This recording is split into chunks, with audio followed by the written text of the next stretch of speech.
Hello बच्चों, चलिए solve करते हैं question. A solution containing 2.7 gram of urea पर 100 ml of the solution is isotonic with solution of sucrose. How many grams of sucrose are present in 500 ml of the solution?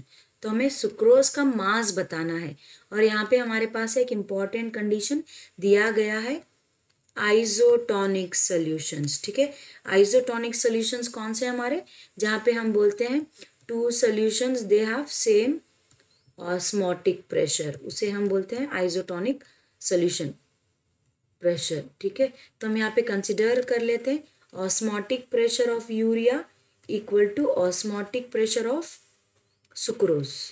ठीक है, तो हम consider कर लेते हैं यहाँ पे। देखिए हमारे पास है यहाँ पे फॉर्मूला जो हम लेंगे, इसका मतलब यहाँ पे हमारे पास है मास दिया गया है और वॉल्यूम दी गई है, तो हम कंसिडर कर लेते हैं यहाँ पे एक्चुअली फॉर्मूला रहेगा C urea R T C S R T sucrose. ठीक है, देखिए अब हमें कैलकुलेट करना है, यहाँ पे आर टी जो है हमारे कॉमन है तो वो हम यहाँ पे कैंसिल कर देते हैं।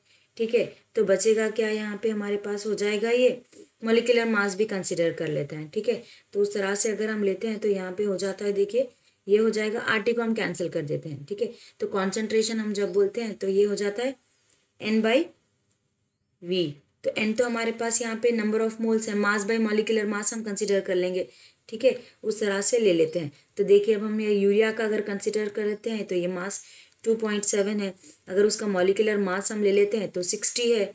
ठीक है, इंटू यहाँ पे वॉल्यूम है, ये हो जाता है 1/100। इसी तरह से हम कंसिडर कर लेते हैं सुक्रोज के लिए। सुक्रोज का मास तो हमें पता नहीं है तो उसे हम रख देते हैं एक्स। मॉलिक्यूलर मास अगर हम लेते हैं तो वो 342 है, इंटू यहाँ पे वॉल्यूम दी गई है 500 ml, तो उसे हम ले लेते हैं 500 ml। ठीक है, तो जब हम सॉल्व करेंगे ये तो हमें एक्स की वैल्यू यहाँ पे आ जाती है 76.95 ग्राम।